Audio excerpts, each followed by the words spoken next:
What's up mga ka-farmers ulit? Magandang buhay po ulit. So ito po yung ani po kami ng nyug na nabili ko dati nung nasa Manila ako. Ayan na po sila, nabalatan na po sila lahat. Ayan meron pa po dyan. Ito, kalat-kalat po kasi dahil hindi po namin napag-isa dahil dito para namin isasalang yung aming kopra. Kukoprahin na lang po namin dahil wala pong magkakaryada ng aming nyug. So ayaw naman po namin buhatin na kami lang dahil mahirapan po kami magbaba ng nyug. Hindi naman po kalayuan yung nyugan namin sa kalsada, pero yun nga, mahirapan po kami kaya nag-decide ako na koprahin na lang po yung mga nyug. Yan, so next day po ito, kasama ko yung kapatid ko na si Christian. Yan, binibiyak na po namin yung mga nyog at ready to na po, isasalang na po namin.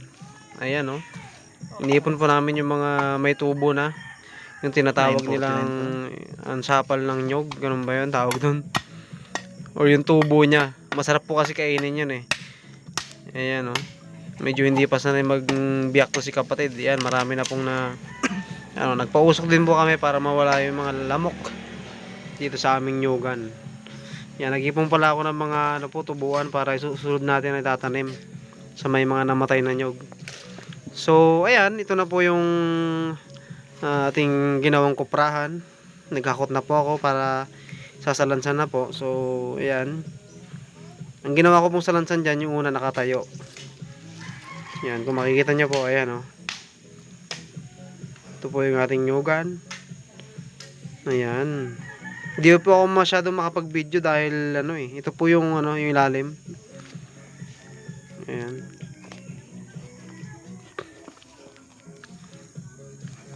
Hindi po itong buo yung yung video ko na to dahil nakalimutan ko mag-video nung na kami. Nung nag-aani na kami ng kopra. Ayan, so dito po ay nasindihan ko na po mga farmers ng ating kopra. Ang aking kopra.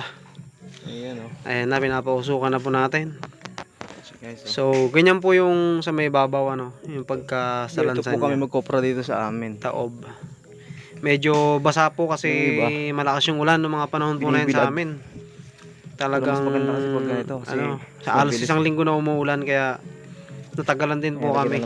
Kaya hindi ako nakapag-video talaga. Ayan yung gatong, aaron ko lang po niyan. Kasi sindi kaya hindi pa masyadong malakas yung apoy nung mga time po na yan. So ayan, inikot-ikutan ko lang po. Nanibago po ako mag-kopra guys dahil nasa Manila ako, ang tagal ko doon. Make sure lang na may mga 8 years ako mahigit sa Manila, tapos ngayon lang ulit ako mag-kopra, tapos wala pa akong kasama na marunong din. Ayan so magdadalawang si salang kami kasi hindi kumasya. Kaya yan, ako lang muna. Sama ko yung kapatid ko, ayan. Ayan, so hanggang dito lang guys yung video dahil hindi ko na videoan yung pag-aani namin talaga. Ayan lang guys, bye bye.